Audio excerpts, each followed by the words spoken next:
오늘도 살아계신 하나님의 은혜가 여러분들의 삶 가운데 함께 하시기를 주님의 이름으로 간절히 축원합니다. 우리 옆에 계신 분들과 함께 인사를 나누겠습니다. 보고 싶었습니다. 반갑습니다. 서로 인사하겠습니다. 여러분 한 주간도 잘 보내셨죠?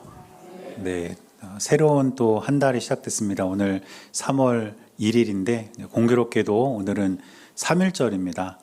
저는 가끔 그런 생각을 해본 적이 있어요. 내가 100년만 일찍 태어났으면 어떻게 됐을까?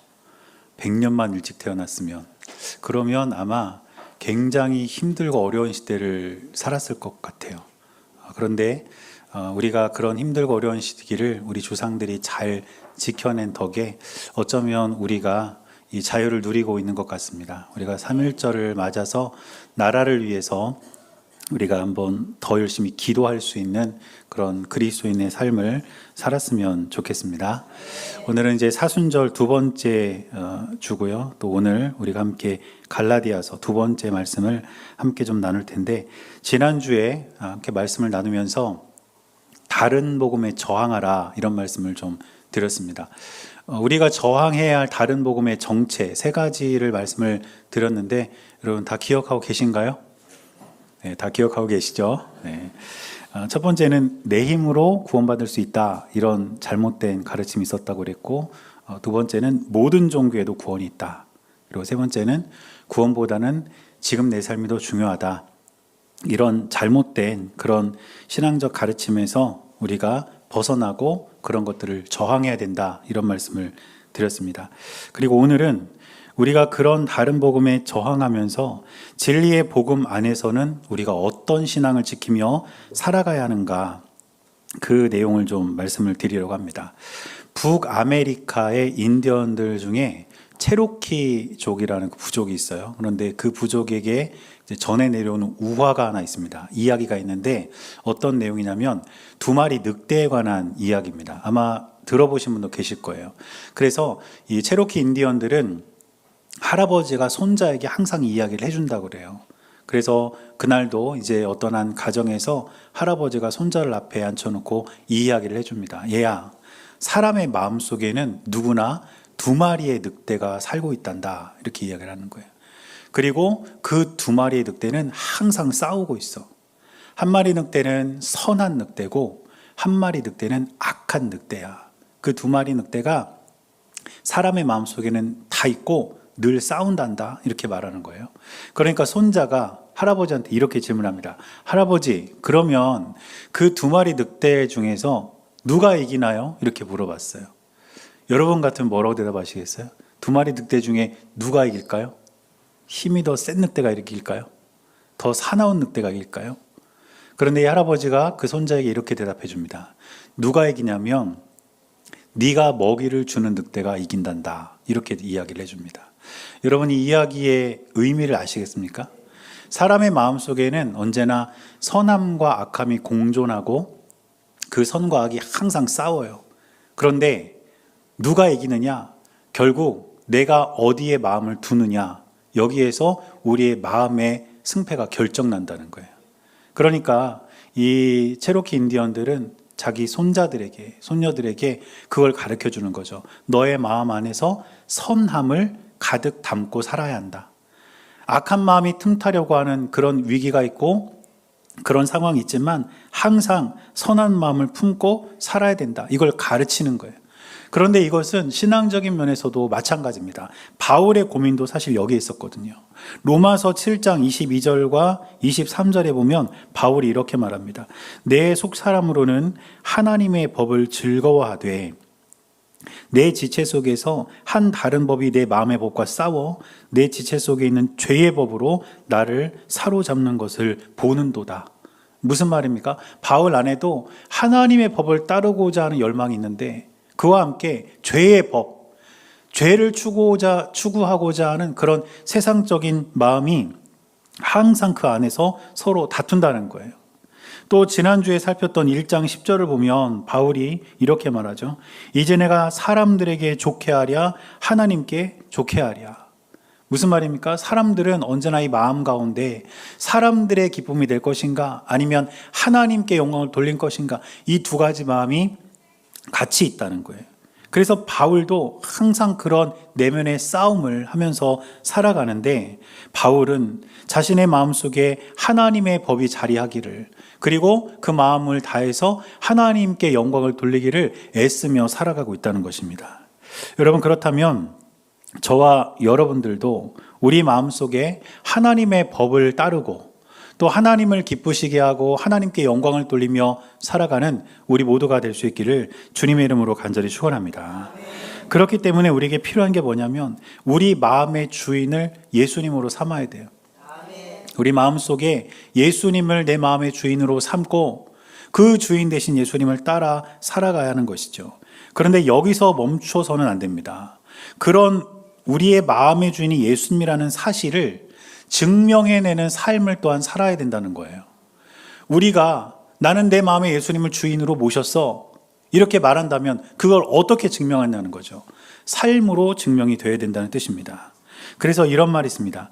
그리스도인이란 안으로는 예수님을 모신 사람이고 밖으로는 예수님을 닮은 사람이다. 다시 한번 말씀드립니다. 그리스도인이란 안으로는 예수님을 모신 사람이고 밖으로는 예수님을 닮은 사람이다. 우리 안으로는 예수님을 내 마음의 주인으로 모신 사람이 그리스도인이에요. 그리고 동시에 그 사실을 밖으로 삶으로 증명해낼 수 있는 사람, 즉 예수님을 닮은 사람이 참된 그리스도인이라는 것입니다. 저는 우리 기뻐하는 게 모든 성도님들이 안으로는 예수님을 모시고 밖으로는 예수님을 닮은 참된 그리스도인의 삶을 사는 우리 모두가 될 수 있기를 주님의 이름으로 간절히 축원합니다. 그렇다면 우리가 이렇게 참된 그리스도인으로서 예수님을 증명하며 살아가려면 과연 어떤 삶을 살아야 하겠습니까? 오늘 본문을 통해서 그 내용을 몇 가지로 살펴보려고 합니다. 첫째로 우리는 당당한 그리스도인으로 이 세상에서 살아가야 됩니다.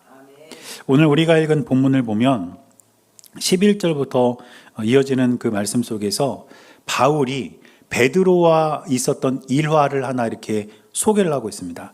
제가 이 본문을 세번역 성경을 한번 좀 읽어보면서 이해를 돕기 위해서 세번역 성경을 한번 읽으면서 좀 설명을 좀 드리겠습니다. 11절 말씀 먼저 한번 볼까요? 우리 11절 말씀을 같이 한번 읽어보겠습니다. 시작. 그런데 게바가 안디옥에 왔을 때에 잘못한 일이 있어서 나는 얼굴을 마주보고 그를 나무랐습니다. 여기서 말하는 게바는 베드로입니다. 베드로예요. 그런데 베드로가 안디옥 교회에 왔을 때 바울이 베드로를 나무란 일이 있었다는 거예요. 오늘 우리 성경에는 책망한 일이 있었다 이렇게 이야기를 하면서 갈라디아 교회 교인들에게 그 이야기를 지금 해주는 거죠. 그 다음 12절 한번 보겠습니다. 12절. 자, 시작. 그것은 게바가 야고보에게서 몇몇 사람이 오기 전에는 이방 사람들과 함께 음식을 먹다가 그들이 오니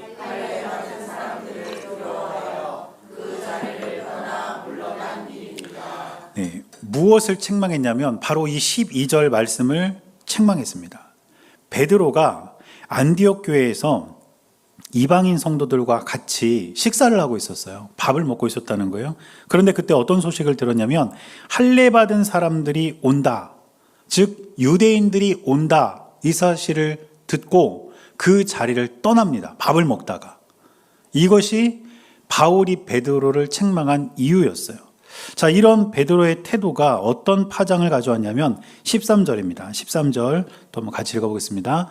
나머지 유대 사람들도 그와 함께 위선을 하였고 마침내는 바나바까지도 그들의 위선에 끌려갔습니다.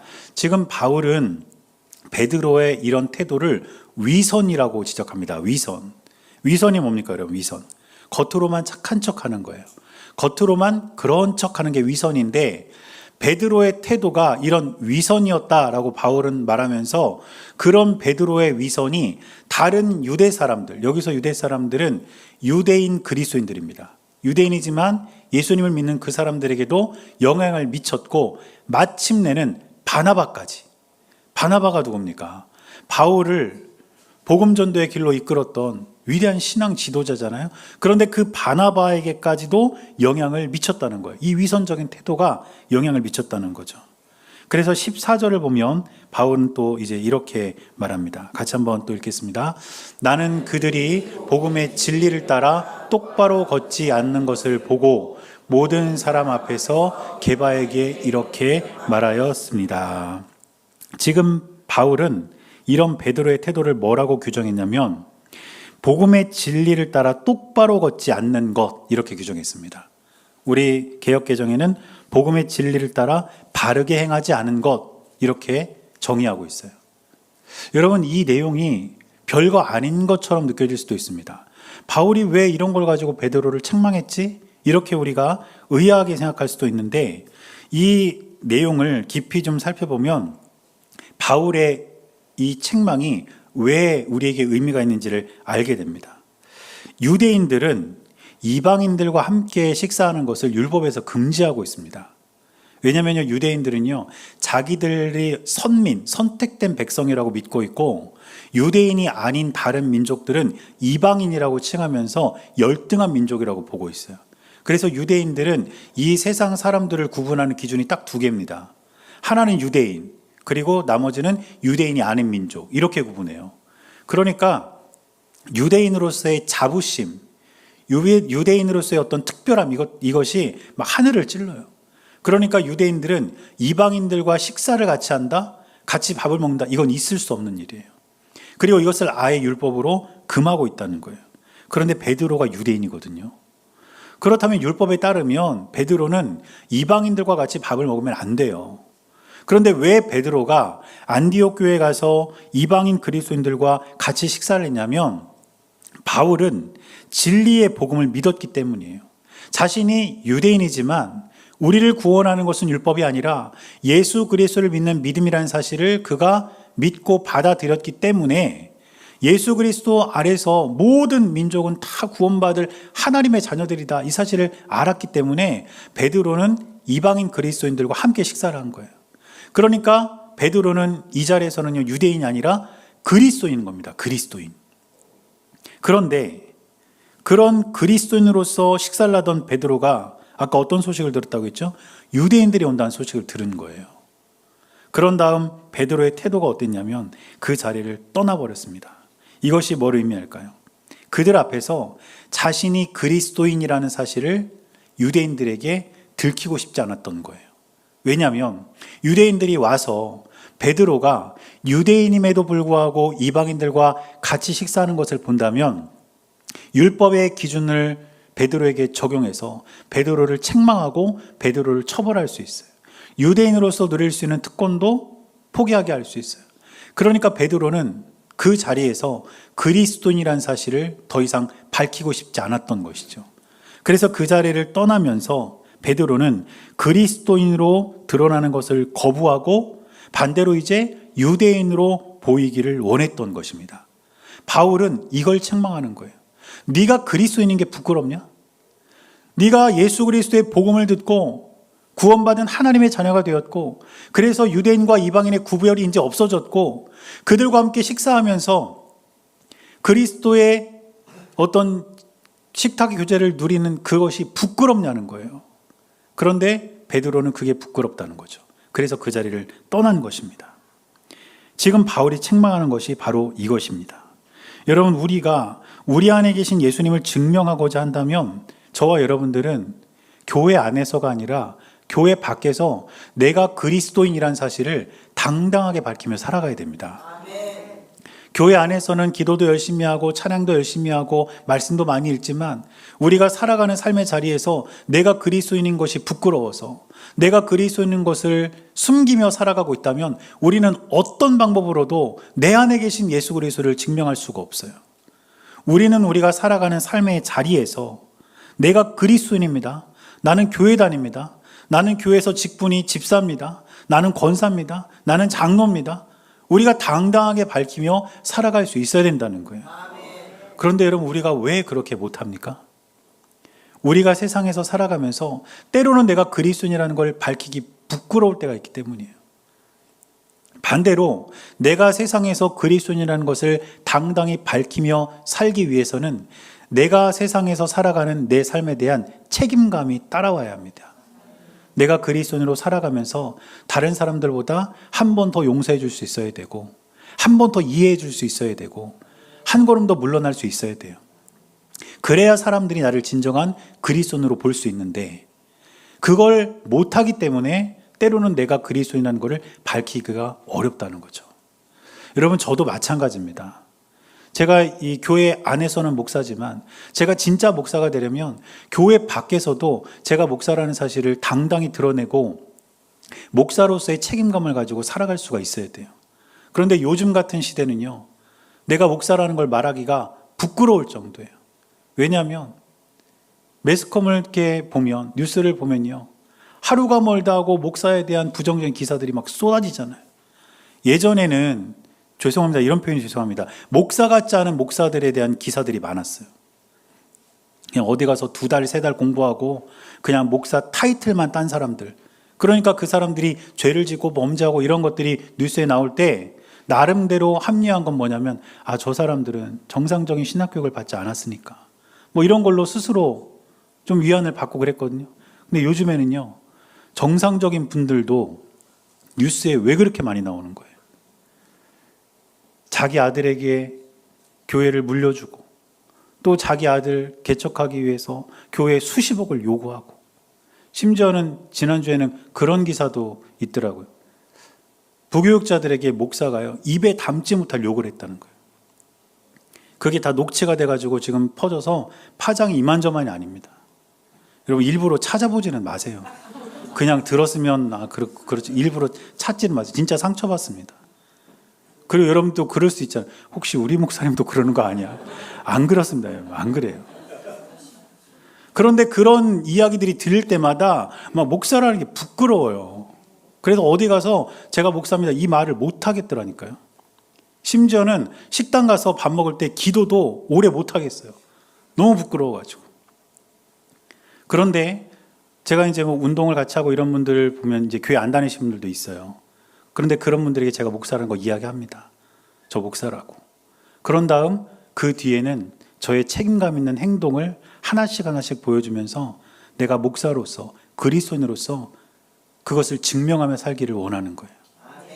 운동하다가도 한 번 더 양보하고, 한 번 더 이해하고, 한 번 더 배려하고, 내가 때로는 음료수 좀 사주고, 이러면서 내가 목사임을, 내가 그리스도임을 드러내며 살아가야 내 안에 계신 예수님을 증명할 수 있는 것입니다.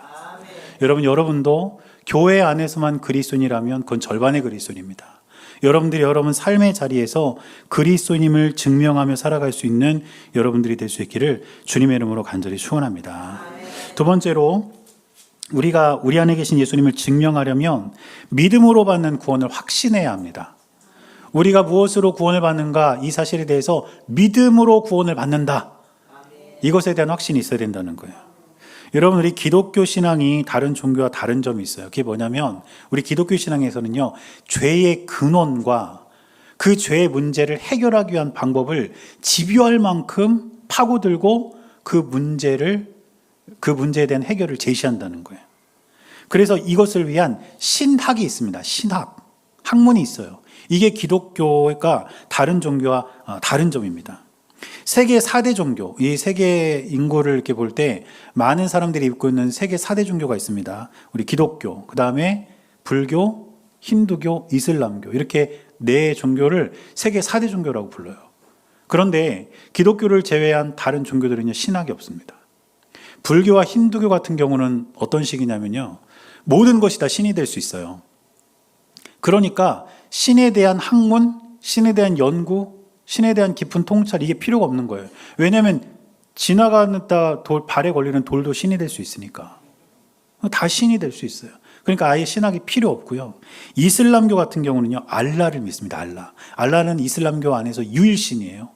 그런데 이슬람교 안에서 알라에 관해서 연구를 하거나 알라에 관해서 깊이 뭔가를 파헤치는 것은 신성모독으로 규정을 합니다. 그래서 이슬람에서는요, 아예 신학 자체가 불가능해요. 우리나라 그 학교들이 보면 우리 기독교 재단 학교들이 있잖아요. 그런데 불교 재단 학교도 있거든요. 대표적인 학교가 동국대학교입니다.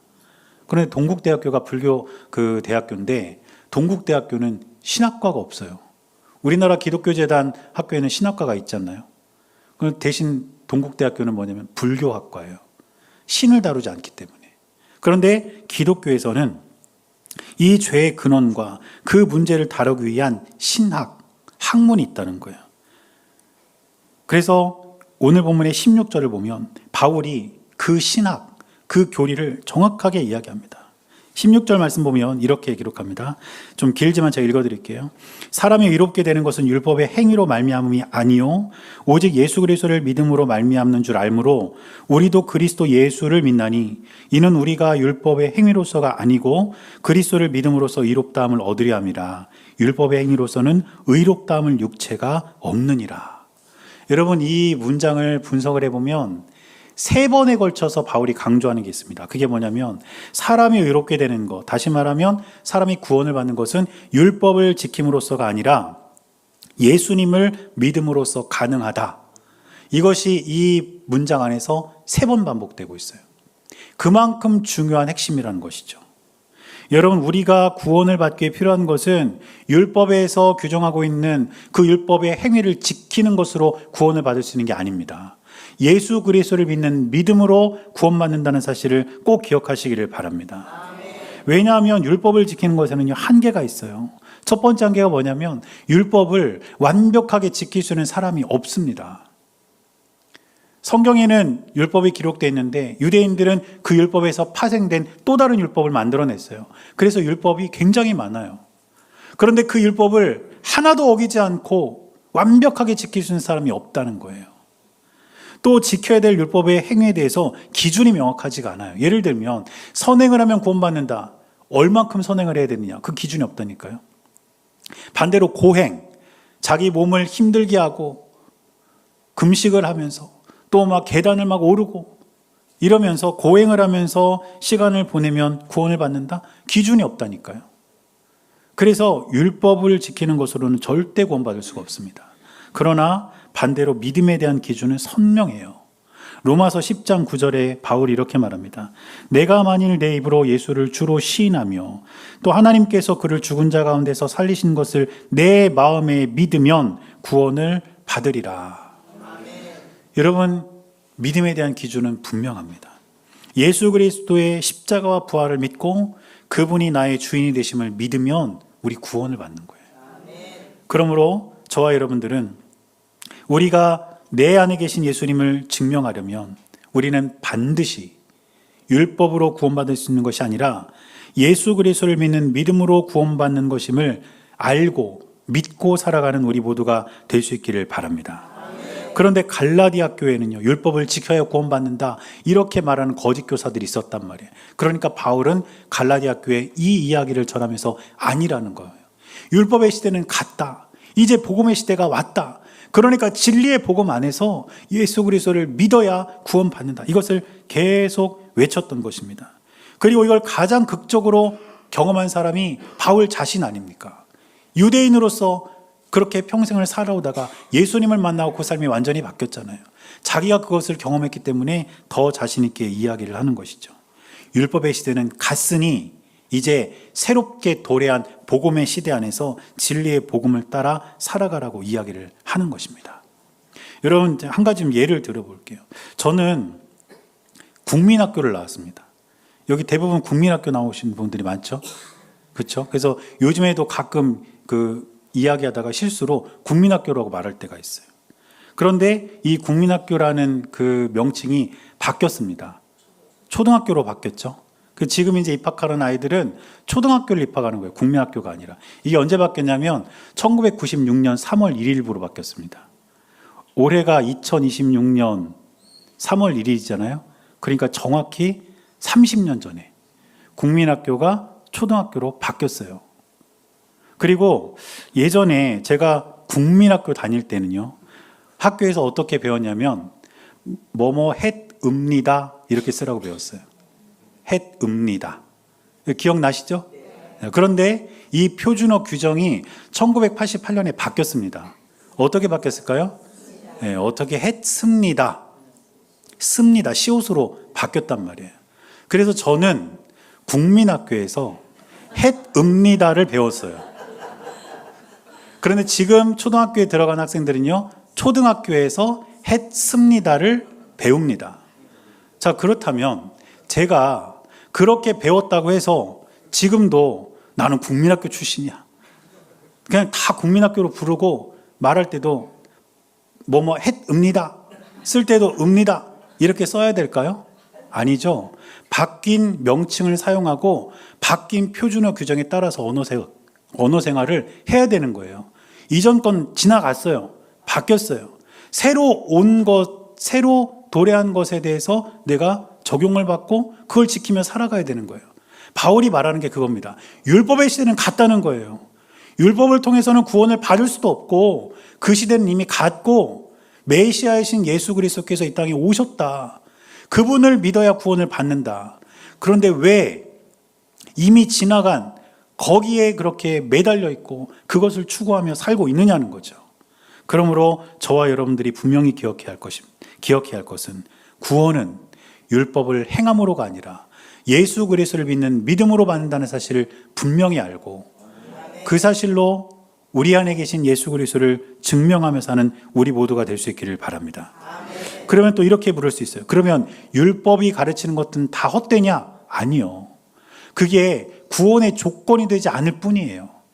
다만 이제 구원받은 자의 삶의 열매로서 율법이 말하는 삶의 가치들을 우리가 지키며 살아가야 되는 것입니다.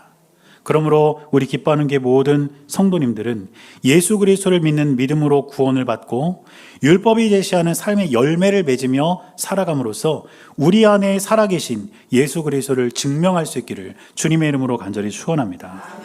자, 한 가지만 더 살펴본다면 우리가 우리 안에 계신 예수님을 증명하려면 우리 모든 삶의 영역에서 하나님을 믿는 믿음을 가지고 살아가야 됩니다.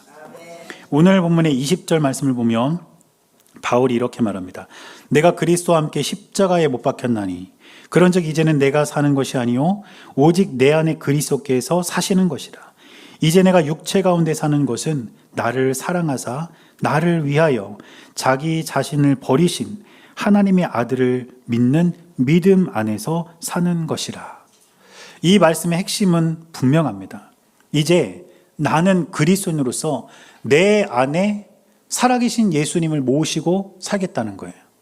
그리고 그러한 삶은 하나님을 믿는 믿음을 가지고 예수님을 믿는 믿음을 가지고 살아가는 삶이다. 이것을 바울은 이야기하고 있는 것입니다. 즉 갈라디아 교회 성도들에게 이 말을 한다는 것은 그들의 삶의 방식을 전환해야 된다는 것을 이야기하는 겁니다. 지금까지 너희들이 주인된 삶을 살았다면 그리스도의 복음을 믿고 이제 예수 그리스도가 주인된 삶을 살아라. 그리고 예수 그리스도가 주인된 삶이라는 것은 무엇이냐면 예수 그리스도를 믿는 믿음 안에서 그 믿음을 지키며 사는 것이다. 이렇게 이야기를 하고 있는 것입니다. 그러므로 저와 여러분들도 우리 삶의 모든 영역에서 우리는 하나님을 믿으며 살아야 합니다. 어떤 작은 영역에서만 혹은 이해할 수 있는 영역에서만 하나님을 믿는 게 아니라 때로는 내가 이해할 수 없는 그 상황 속에서도 하나님을 믿으며 살아가는 것이 예수님이 내 안에 계심을 증명하는 삶이라는 사실을 꼭 기억하시기를 바랍니다. 왜냐하면 우리가 하나님을 믿을 때 하나님은 반드시 우리의 삶을 책임져 주시기 때문입니다. 이어령 교수님, 여러분 아마 들어보신 분 있으실 거예요. 이분이 지성에서 영성으로라는 책을 쓰셨는데 그 책 안에 한 이야기가 있습니다. 어떤 이야기냐면요, 제비와 관련된 이야기예요. 제비는 처마 밑에 둥지를 튼다는 거예요. 까치는 어디에 둥지를 지을까요? 나무 위에. 대부분의 새들은요, 나무나 숲 안에 둥지를 만들고 거기서 알을 낳고 그렇게 하는데요, 제비는 그 둥지를 항상 사람이 사는 처마 밑에 둥지를 튼대요. 그리고 거기서 알을 낳고 이제 거기서 지내다가 제비가 철새거든요. 그래서 때가 되면 이제 날아가는 거예요. 그러면서 이어령 교수님은 이 상황에 대해서 어떻게 이야기를 하냐면 이렇게 말합니다. 제비가 사람들을 그만큼 믿는다는 거죠. 제비 입장에서 내가 알을 낳고 여기에 이제 알을 두고 품어서 부화시켜가지고 이제 나는 날아가야 되니까 가도 사람들이 이 제비 새끼를 돌보아 줄 거를 믿는다는 거예요. 그런데 여러분 희한한 거 아세요? 사람들은요, 참새는 잡아먹고, 그렇죠? 다른 새들은 다 잡아먹어도 제비는 안 잡아먹어요. 여러분 제비 잡아먹어봤다는 사람 혹시 들은 적 있으세요? 없죠? 여러분들도 제비는 안 잡아보셨죠? 저도 돌아보니까요, 제비는 안 잡아봤더라고요. 저도 어린 시절에 참새도 잡아보고 많은 새들을 잡아봤는데, 꽁도 잡아보고 잡아봤어요. 근데 제비는 안 잡아봤어요. 그러니까 사람들도 그걸 아는 거예요. 아, 제비가 나를 믿고 처마 밑에 둥지를 틀고 새끼를 까고 이제 날아가는구나. 그러면 제비가 나를 믿어줬으니까 내가 저 제비를 책임져 줘야지. 사람들도 그걸 안다는 거예요. 그러면서 하나님 이야기를 꺼냅니다. 우리가 하나님을 믿으면 하나님은 우리를 책임져 주신다는 것이죠. 여러분, 우리가 이 사실을 분명히 기억해야 합니다. 그래서 하나님께 대한 믿음을 가지고 우리가 하루하루를 살아가야 된다는 것입니다. 저는 이러한 삶을 통해서 우리 모두가 우리 안에 계신 예수님을 증명해내는 우리 모두가 될 수 있기를 축복합니다. 캐나다 리젠트 칼리지라는 대학교에서 영성신학을 가르치는 마르바 던이라는 교수님이 있습니다. 이제 하나님 부름을 받으신 분인데, 이분이 이런 말을 한 적이 있어요. 만일 당신이 그리스도인이라는 이유로 체포당한다면 당신에게는 유죄를 입증할 만한 충분한 근거가 있습니까? 여러분, 이 질문의 의미를 아시겠어요? 여러분들이 만약에 그리스도인이라는 이유로 체포를 당한다면 당신에게는 유죄를 입증할 만한 증거가 있냐는 거예요. 이 말은 무슨 뜻일까요? 당신의 삶은 당신이 그리스도인이라는 사실을 증명하고 있느냐? 바로 이거죠. 여러분들의 삶은 여러분들이 그리스도인이라는 사실을 증명하고 있습니까?